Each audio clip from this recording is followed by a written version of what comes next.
Hello viewers hello viewers இன்னைக்கு பார்த்தீங்கன்னாக்கா 2026க்கான ப்ரடிக்ஷனை பற்றி தான் பார்க்க போகிறோம். இது யார் ப்ரெடிக்ட் பண்ணியிருக்காங்க அப்படின்னா பாபா வாங்கிய தான் ப்ரெடிக்ட் பண்ணியிருக்காரு. இவர் எல்லா வருஷத்தையும் ப்ரெடிக்ட் பண்ணுவார். ஸோ இந்த வருஷத்துக்கான ப்ரொடிக்ஷன் என்னென்னு பார்ப்போம் வாங்க. அதுக்கு முன்னாடி இவருடைய சின்ன ஹிஸ்ட்ரி மட்டும் பார்த்துட்டு போயிடலாம். இவர் 1911வது வருஷத்தில் பல்கேரியா நாட்டில் பிறக்கிறாரு.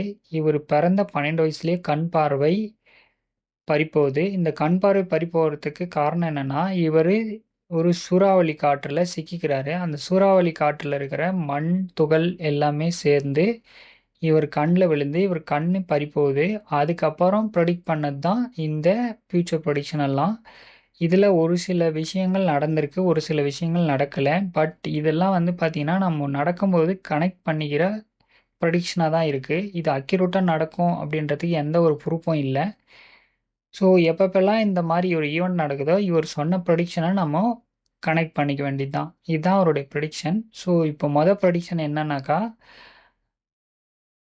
யூஸ்வலாக பார்த்தீங்கன்னா வெஸ்ட்லேருந்து தான் ப்ரொடிக்ஷனை ஸ்டார்ட் பண்ணுவாங்க. இந்த வருஷம் பார்த்தீங்கன்னாக்கா ஏஷியாவிலேருந்து ஸ்டார்ட் பண்ணுறாங்க. அதாவது கிழக்கில் போர் தொடங்கி மேற்கு வரை நகரும் அப்படின்னு சொல்லியிருக்காங்க.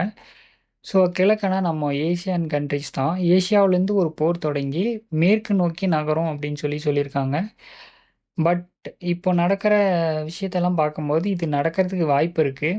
இது பொறுத்து தான் பார்க்கணும் இது நடக்குமா நடக்காது அப்படின்னு. ஆனால் இது ஒரு ப்ரொடிக்ஷன் மட்டும்தான். இது வந்து ஷோராக 100% நடக்கும் அப்படின்றதுக்கு எந்த ஒரு வாய்ப்பும் இல்லை. அதனால வெயிட் பண்ணி தான் பார்க்கணும். ஸோ ரெண்டாவது ப்ரொடிக்ஷன் என்னன்னாக்கா, வேற்று கிரகவாசிகள் நம்முடைய பூமியை தொடர்பு கொள்வாங்க அப்படின்னு சொல்லியிருக்காரு. இது யூஸ்வலாக எல்லாரும் ப்ரெடிக்ட் பண்ணுறது தான். எல்லா வருஷமும் இது நடக்கும் அப்படின்னு எல்லாரும் ப்ரெடிக்ட் பண்ணுறது தான். போன வருஷம் இவர் ப்ரெடிக்ட் பண்ணும்போது 2025ல் ஒரு விளையாட்டு நிகழ்வின் போது ஒரு தொடர்பு நமக்கு வரும் அப்படின்னு சொல்லியிருந்தாரு. ஆனால் போன வருஷம் 2025ல் நடந்த இந்த மாதிரி ஒரு ஈவெண்ட் நடந்த மாதிரி எதுவும் நம்மக்கிட்ட ரெக்கார்டு இல்லை. அதுக்கு அடுத்து 2026ல் என்ன சொல்கிறாருனாக்கா, ஒரு விண்கல் வந்து இந்த பூமியை நோக்கி வரும் அப்படின்னு சொல்லியிருக்காரு. ஆனால் இந்த நிகழ்வு நடந்திருக்கு. ரீசெண்டாக நடந்த 3i அட்லஸ் விண்கல் வந்து பார்த்தீங்கன்னா பூமியை நோக்கி வந்தது. இது யூஸ்வலாக இல்லாத விண்கல் மாதிரி சொல்லியிருக்காங்க. அதாவது தானாக நிற்கிது.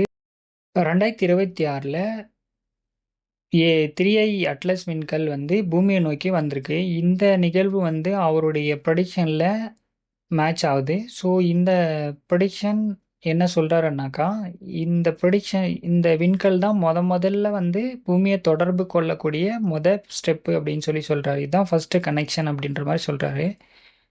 ஸோ இது நம்ம இதை மேட்ச் பண்ணி இந்த ப்ரொடிக்ஷன் நடந்ததாக கன்சிடர் பண்ணலாம். ஸோ அதுக்கு அடுத்த ப்ரொடிக்ஷன் என்னன்னாக்கா, வாட்டர் லெவலெல்லாம் இன்க்ரீஸ் ஆகும், ஐஸ் எல்லாம் மெல்ட் ஆகும், வாட்டர் லெவல் இன்க்ரீஸ் ஆகும், கடலோர பகுதியில் இருக்கிற கண்ட்ரீஸ்க்கு ஆபத்து அப்படின்னு சொல்லியிருக்காரு. இதுவும் யூஸ்ஃபுல்லாக இருக்கிற ப்ரொடிக்ஷன் தான். லாஸ்ட் இயரும் இதை ப்ரெடிக்ட் பண்ணியிருந்தாரு, இந்த வருஷமும் இதை ப்ரெடிக்ட் பண்ணியிருக்காரு. ஆனால் அந்த ப்ரொடிக்ஷன் நடந்திருக்கு. ஸோ சீ லெவல் வந்து ஐஸ் எல்லாம் மெல்ட் ஆகிட்டுருக்கு. இப்போது சீ லெவலும் இன்க்ரீஸ் ஆகிட்டுருக்கு. இதுதான் அவர் ப்ரெடிக்ட் பண்ண predictions, most important prediction. So இது எப்படி இருக்குன்னு கமெண்ட் பண்ணிவிட்டு லைக் பண்ணிட்டு ஷேர் பண்ணிட்டு சொல்லுங்கள். தேங்க்யூ.